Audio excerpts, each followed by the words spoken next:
Díaz Mercurio. Nos acompaña ahora el secretario de Gobierno, también a cargo de la Secretaría de Hacienda. ¿Cómo le va, Alfonso Gómez? Buenas noches.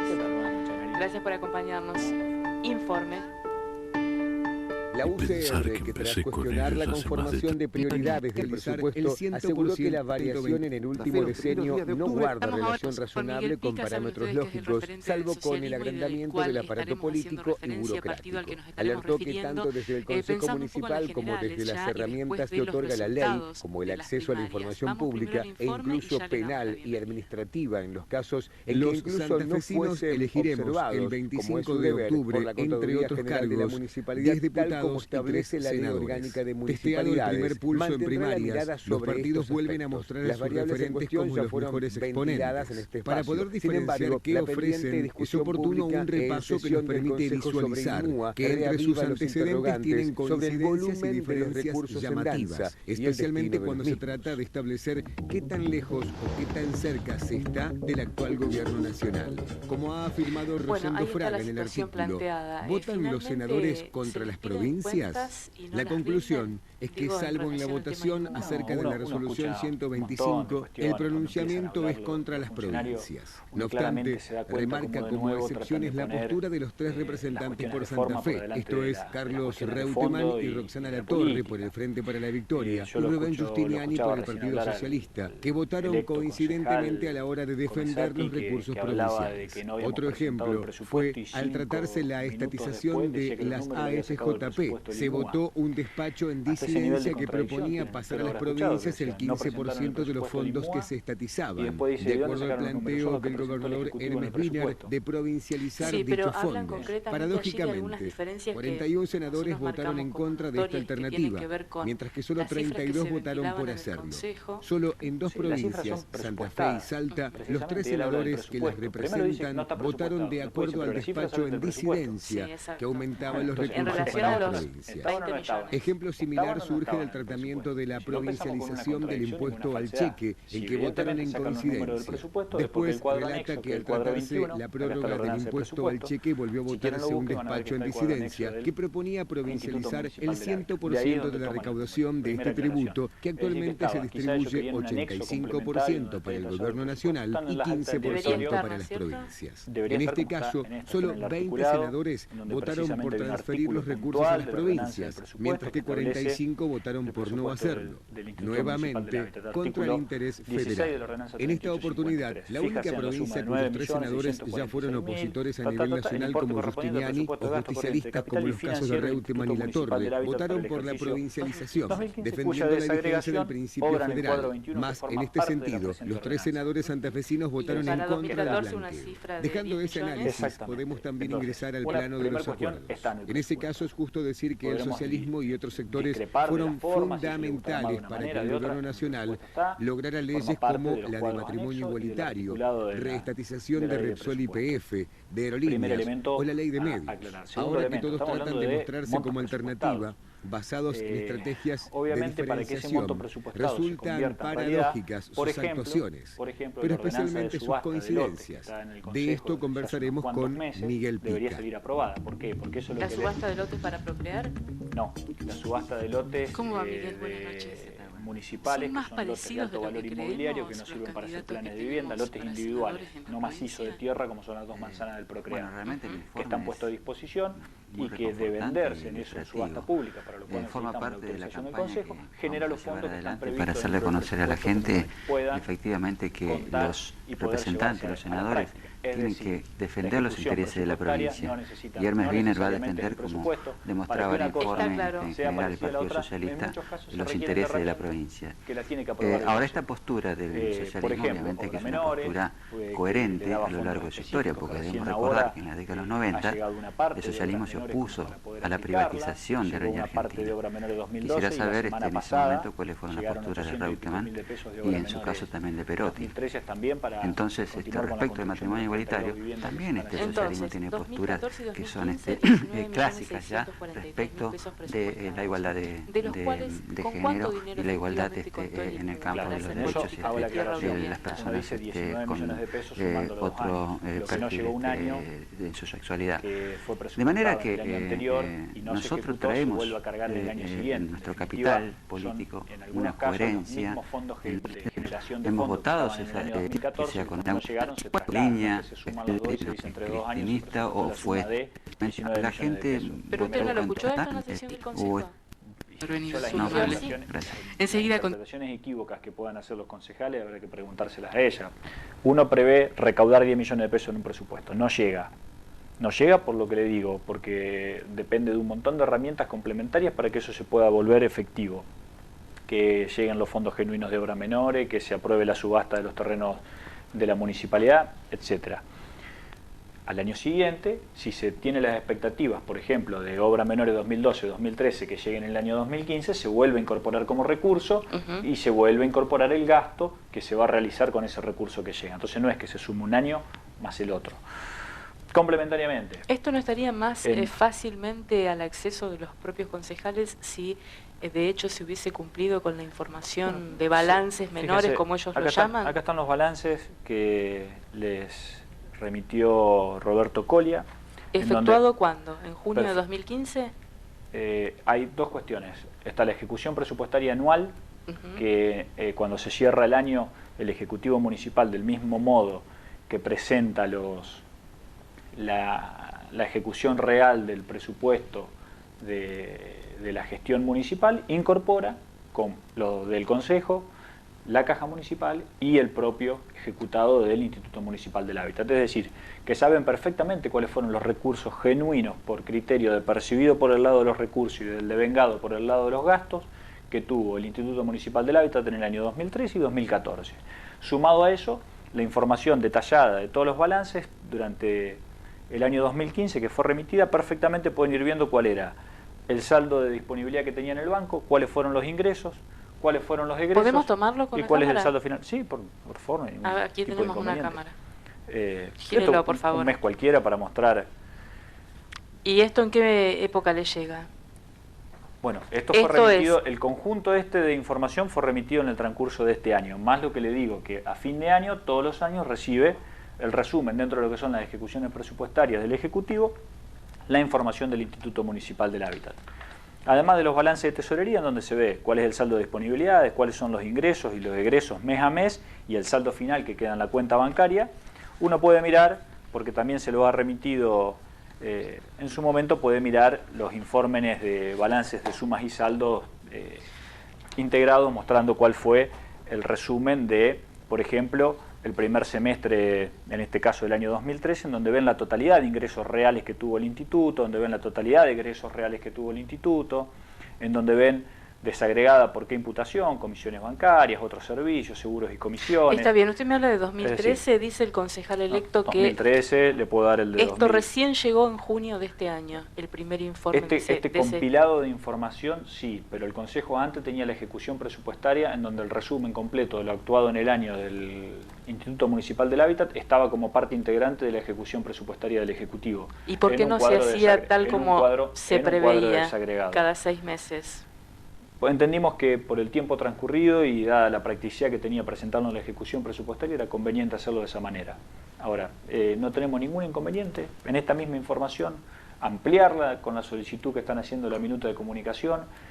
Tenemos toda la tranquilidad del mundo de que del primer al último ingreso están plenamente justificado que tiene el INMUA. Tenemos la tranquilidad del funcionamiento que ha tenido el INMUA a través de la idoneidad de Roberto, y el acompañamiento de todo el directorio, que quienes firmamos las decisiones que se toman en definitiva somos los directores del Instituto Municipal del Hábitat. Tenemos todas las actas que acompañan las actuaciones que se fueron desarrollando en el Instituto Municipal del Hábitat.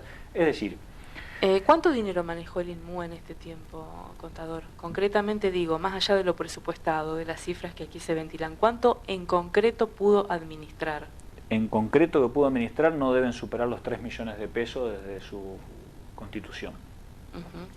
Potencialmente ahora tiene, que en realidad es dinero que recibió el municipio, no el INMUA, tiene 1,5 millones más de pesos para destinar a las 32 viviendas que están vinculados fundamentalmente a los ingresos que tuvimos de obra menor. Y llegaron al municipio porque es el municipio quien presenta el proyecto, quien es el adjudicatario por ley de los fondos vinculados a ley de obras menores. En este sentido, el concejal Comesati, el comensal electo, dijo que 840.000 pesos estuvieron demorados 8 meses, 10 meses sin que se los rindiera al INMUA, y esto con la expresa instrucción de que automáticamente deben girarse los fondos que, por ejemplo, pertenecen a alumbrado o algunos porcentajes de otras situaciones. Sí, él habla de que automáticamente, después habla en forma mensual, automáticamente la recaudación es diaria, debería ser en todo caso, en ese sentido, en forma diaria, si fuese así. No habla la ordenanza de la constitución de una cuenta especial por parte del Ejecutivo, sí habla del envío de los fondos,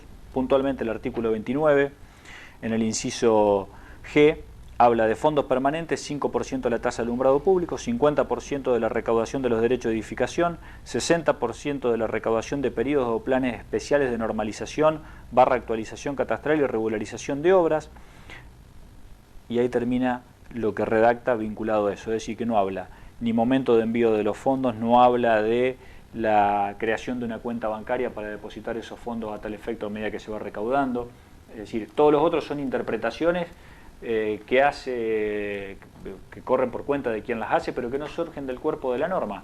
Y además de eso, aclaro que, por ejemplo, hablan de la dilación, y la primera dilación en ese primer envío de los fondos tuvo que ver porque como se puso que el 60% de la recaudación de lo que fue la amnistía, o comúnmente conocida como amnistía, hubo que hacer un recálculo completo de todo lo que fue la recaudación del derecho de edificación de la Municipalidad de Esperanza para despejar qué derechos de edificaciones se cobraron por amnistía, cuáles no se cobraron por amnistía, y una vez que se determinaron cuáles fueron los recaudados por amnistía, aplicarle el 60% como para poder hacer el cálculo para remitir los fondos. Fondos que, obviamente, al momento de empezar, desde que empezó la regularización catastral hasta que se aplicó esta ordenanza, había una parte de esos fondos que no estaban disponibles. En la práctica, todos los fondos que le corresponden al INMUA le van llegando con cierta periodicidad. No hay un solo centavo que no le corresponda al INMUA que no lo vaya recibiendo. Cuando se cierra el año recibe todos los fondos que tiene que recibir. Para ejecutar un gasto cumple todo el procedimiento perfectamente establecido por la normativa de contabilidad y por las ordenanzas de compra. Se han llamado en más de un concurso, se han llamado a licitaciones para darle cumplimiento a lo que establece la normativa de compras. ¿Por qué tiene reglamento interno y no tiene estatuto? Bueno, eso es una cuestión particular. Cuando fuimos a inspección de personas jurídicas nos dijeron que no hacía falta tener estatuto para poderle dar la inscripción. Gracias a eso tiene personería jurídica, si no hubiese sido una exigencia. Por ejemplo, en la Municipalidad de Rafaela, a través del artículo 4, la propia ordenanza constituye la propia ordenanza como estatuto. Ante la posición de inspección de personas jurídicas y sabiendo que había un reglamento interno aprobado y que estaba la ordenanza, entendimos que no era necesario avanzar en la constitución de un estatuto. El Instituto Municipal del Hábitat de Rafaela considera la propia ordenanza como estatuto y no tiene un estatuto separado especial. ¿Este va a ser el argumento que ustedes van a responder con este pedido? Nosotros, en función a los que nos soliciten, no vi la resultante final de lo que fue. Se está tratando, se ha tratado hace minutos. Exactamente. Uno entiende que piden actas del directorio que van a ser remitidas, los presupuestos del instituto forman parte de las actas del directorio, van a ser remitidas, la contabilidad presupuestaria, los balances, etcétera, que va a ser remitido, y el último punto, la designación y el pedido de acuerdo del director ejecutivo. O sea, no piden en la minuta que uno tiene puntualmente ese tema, con lo cual lo analizaremos y lo discutiremos. Pero yo hago una aclaración que me parece que es lo central de esto. Todo lo que sea para transparentar, para mejorar la calidad de control, para avanzar con ese mecanismo, está a disposición y lo vamos a hacer. Y si necesitan, y si quieren venir los concejales constituidos en comisión a revisar uno por uno los números, o si quieren que Roberto Colia en una comisión vaya a explicar uno por uno los números que forman parte de la evolución de recursos y gastos que tuvo el Instituto Municipal del Hábitat desde el inicio hasta la fecha, vamos a hacerlo al Consejo. Cada vez que se pidió la presencia del director ejecutivo del INMUA, se presentó y fue a dar las aclaraciones y las explicaciones que le requirieron para todo y cada uno de los temas. Esta no es la excepción, para nosotros es una política de Estado. Entonces, si lo están pidiendo porque tienen dudas, vamos a cumplir y vamos a ampliar la información para darle para darle satisfacción a lo que están pidiendo, no tenemos ningún inconveniente. 5 días les conceden para hacer esta respuesta. 5 días hábiles, en realidad, para la minuta de comunicación. Vamos a ver si llegamos, vamos a ir preparando la información y se la vamos a ir poniendo a disposición en función a lo que necesiten. No sé cuál es el pedido final de información que va. Porque si no se supone que tendría que estar hecho, ¿no? Exactamente. No sé cuál es la resultante de la minuta. Si no hay nada extraño, vamos a estar dando cumplimiento en tiempo y forma. Si no, le pediremos una prórroga para poder cumplir con los tiempos, pero no va a haber ningún inconveniente en ese sentido. ¿Quiere trabajar con un reconducido, Gómez? Digo, esto significa para los ediles que trataron el tema en el recinto, parapetarse para conseguir partidas más importantes. ¿Quiere trabajar con un reconducido? Uno vuelve a escuchar algunas contradicciones muy fuertes, que me parece que, como le decía hoy, hablan de que no estaba el presupuesto del Instituto Municipal del Hábitat y dicen que se enteran de los números por el presupuesto. Entonces, ese tipo de contradicciones también cuando hablan de los números claramente las dejan puestas de manifiesto. ¿Por qué? Porque habla de la evolución de los recursos y dice que no se va a llegar, que una locura lo que hemos presupuestado. La provincia de Santa Fe cerró el mes de julio con una variación interanual de patente de 43%. Nosotros tenemos puesto 45%. Entonces, me parece que van a tener que afinar un poquitito la vista y empezar a ver un poco más los números, cómo viene la variación de la recaudación. El promedio de ingresos brutos está arriba del 33% y el impuesto inmobiliario está alrededor del 29,6%, o sea, está en el 30% de variación interanual, con una tendencia en los últimos periodos a ser un poco más alta que la de los primeros, con lo cual de variación interanual, porque hubo unos primeros meses que fueron muy complejos en donde la variación interanual fue más baja. Entonces, cuando veamos por el lado de la recaudación, nos vamos a dar cuenta de que no vamos a estar demasiado lejos de la realidad de lo que termina sucediendo en el año. Obviamente eso también impulsa y empuja el gasto, porque si hay un cierto nivel de estancamiento en la actividad económica, la mayor recaudación viene vía inflacionaria, no de mayor crecimiento, mayor cantidad de ventas, para decirlo de alguna manera, sino viene por más precio. Y evidentemente eso impulsa también el gasto. La paritaria salarial fue elevada, las variaciones en la mayoría de los insumos, ni que hablar de cemento, de cubierta, ha sido extremadamente elevada. ¿Le parece? En ese sentido, nosotros también hay que entender y hay que leer el gasto corriente, porque siempre apuntan el gasto corriente en los términos correctos que hay que leer. Hay que ver dónde está generado el gasto corriente. Porque una cosa es generar gasto corriente alquilando máquinas, porque no se tiene la disponibilidad financiera para comprar máquinas para ejecutar obra pública, que gasto corriente en fiesta y en fuego artificial. Entonces son dos posiciones distintas. Los dos son gasto corriente.